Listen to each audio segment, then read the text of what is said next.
And so we're gonna peel back the layers of the job demands and job resources model a little bit more on the next few slides. So you can think of this as a workflow where we're looking at ways that we can shape employee engagement. So on the left-hand side, we have job resources and personal resources.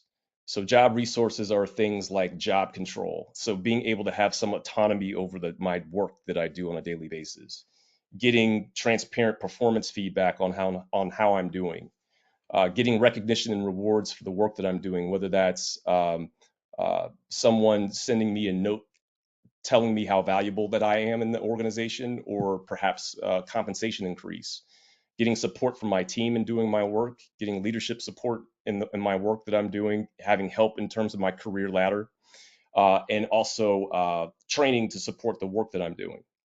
And so those would be the job resources.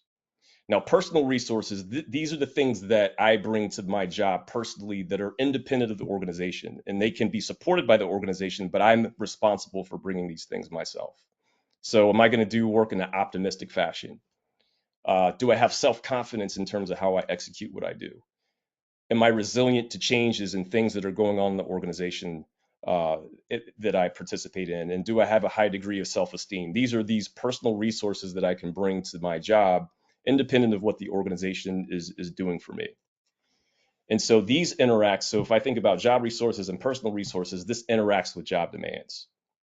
So job demands are increasing workload, higher degrees of task complexity, time pressures and deadlines, working in a stressful environment because it may be fast paced or there's a lot being expected and there's a lot of ambiguity, or physically demanding tasks. I might work in a manufacturing facility where it's hot and I have to put on clothing to go out onto a manufacturing floor. And so doing the work itself is physically taxing.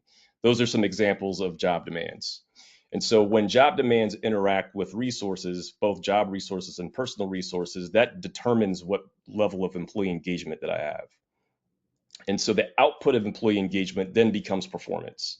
So how do I do in the job that I'm supposed to do in terms of task performance? How productive am I? What level of creativity do I have in executing the work that I have to do? And then from a service quality point of view, what's the output of the work that I'm doing from a service quality point of view? And then that leads to the financial results that I am able to achieve for the organization. And so then there's a feedback loop from the performance of the organization back into the resources that I have. So if we're able to generate more revenue, more profit, we can take that and then reinvest in job resources to be successful. However, if there are challenges in the business and there's a reduction in that, then that impacts the resources that I have access to, and that interacts with job demands. And so this is how this model works at a high level.